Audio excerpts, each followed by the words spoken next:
Bonjour à toutes et à tous et bienvenue dans cette nouvelle vidéo où je corrige un exercice sur la modélisation à l'aide d'une suite pour conclure sur l'avenir d'une population de phoques.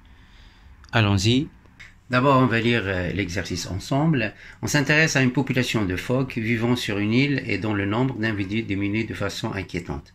Au début de 2010, on comptait 500 phoques.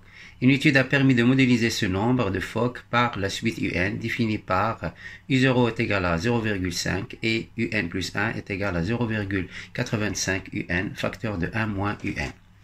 Ou pour tout entier naturel n, UN modélise le nombre de phoques en milliers au début de l'année 2010 plus n.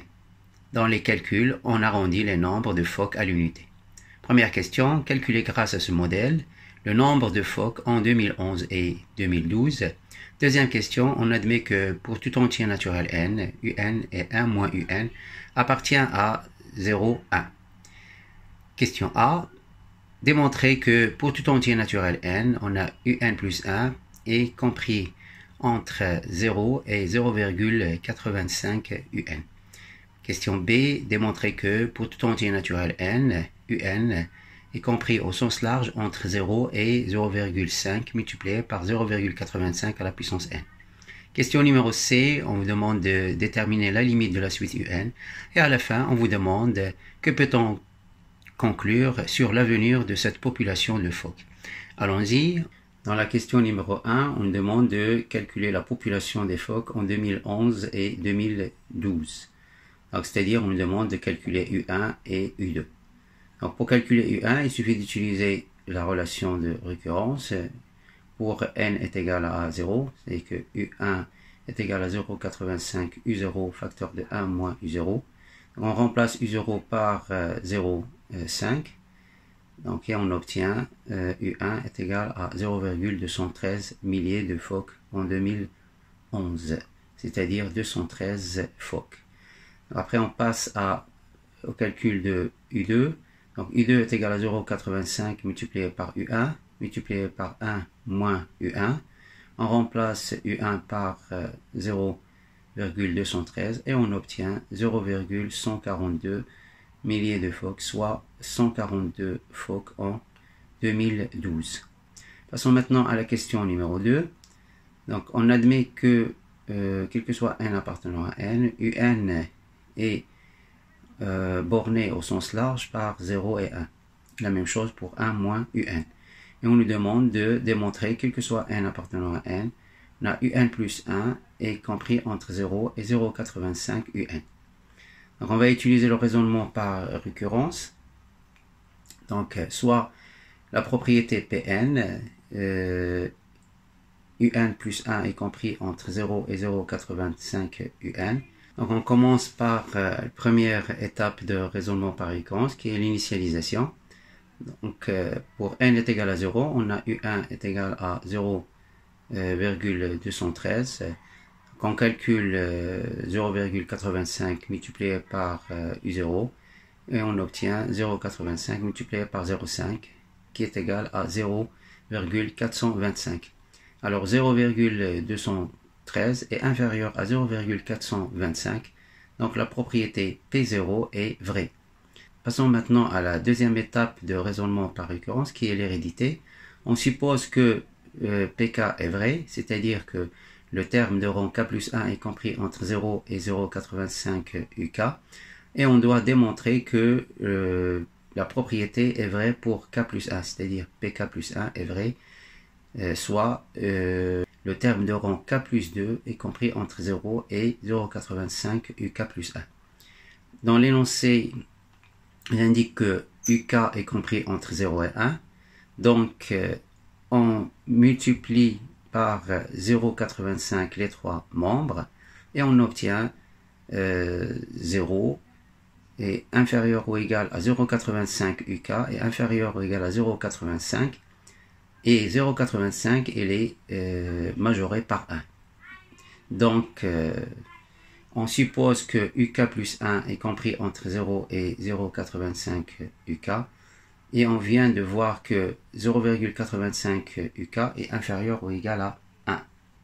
UK plus 1 est compris entre 0 et 1, Donc on multiplie par moins 1 les trois membres de cette inégalité et on obtient moins UK plus 1 est compris entre moins 1 et 0. Ensuite, on ajoute 1 aux trois membres de l'inégalité et on obtient 1 moins UK plus 1 est compris entre 0 et 1. Donc on multiplie les trois membres de cette inégalité par le facteur 0,85 UK plus 1. Comme ce facteur est positif, donc l'ordre est conservé. Et on obtient 0 inférieur ou égal à cette expression qui est inférieure ou égale à 0,85 UK plus 1. Donc UK plus 2 est compris entre 0 et 0,85 UK plus 1. Donc PK plus 1 est vrai, donc l'hérédité est vraie. Donc en conclusion, la propriété PK est vraie en rang initial, n est égal à 0 et héréditaire. Donc, il est vrai quel que soit n supérieur ou égal à 0. Donc, conclusion, pour tout entier naturel n, on a un plus 1 y compris entre 0 et 0,85 un. Remarque, il y avait plus simple pour faire la démonstration. Donc, il suffit d'écrire ces trois lignes pour remplacer la récurrence. Donc, quel que soit n appartenant à n, on a 1 moins un est compris entre 0 et 1. Ça, c'est ce qui était donné dans l'énoncé. Donc, et on multiplie les trois membres par le facteur 0,85 un. Donc, et on obtient un plus 1 est compris entre 0 et 0,85 un. Passons maintenant à la question B. Démontrer que pour tout entier naturel, on a un est compris entre 0 et 0,5 multiplié par 0,85 à la puissance n. Dans la question précédente, on a déjà montré que un plus 1 est compris entre 0 et 0,85 un. Donc, on applique ça pour le rang n et on a un est compris entre 0 et 0,85 un moins 1. Donc, et on l'applique pour un moins 1. Et on obtient un moins 1 est compris entre 0 et 0,85 un moins 2. Donc on multiplie les trois termes ici. On multiplie les trois termes par 0,85. Donc et on obtient 0 multiplié par 0,85 c'est 0. Donc 0,85 un moins 1 est inférieur ou égal à 0,85 au carré un moins 2. Et donc un est compris entre 0 et 0,85 au carré un moins 2. Pourquoi? Parce que un est inférieur à 0,85 un moins 1 et 0,85 un moins 1 est inférieur à 0,85 au carré un moins 2. Donc on peut dire que un est inférieur à 0,85 au carré un moins 2. Or, on a aussi un moins 2 est compris entre 0 et 0,85 un moins 3. Et on multiplie les trois termes par 0,85 au carré et on obtient 0 est inférieur à 0,85 au carré un moins 2 inférieur à 0,85 à la puissance 3 un moins 3. Et donc un est compris entre 0 et 0,85 à la puissance 3 un moins 3.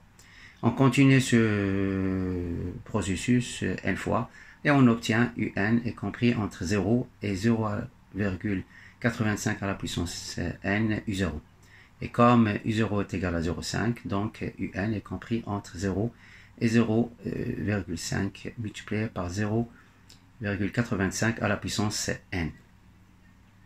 Passons maintenant à la question C, où on vous demande de déterminer la limite de la suite. Donc on a un est borné par 0 et par cette expression. Donc on va tendre n vers l'infini dans les trois membres. On obtient limite lorsque n tend vers l'infini de 0, ça fait 0. Inférieur ou égal à limite lorsque n tend vers plus l'infini de un. Inférieur ou égal à limite lorsque n tend vers plus l'infini de 0,5 multiplié par 0,85 à la puissance n. Or, cette limite, elle est égale à 0, car le terme 0,85 est compris entre 0 et 1. Et d'après le théorème de gendarme, on a ça, il tend vers 0. Ça, il tend vers 0. Donc, la limite de un, il tend vers 0 aussi. Question D, on peut dire que la disparition prévisible de Fock sur cette ligne. J'ai fini la correction de cet exercice. Merci et à la prochaine. Au revoir.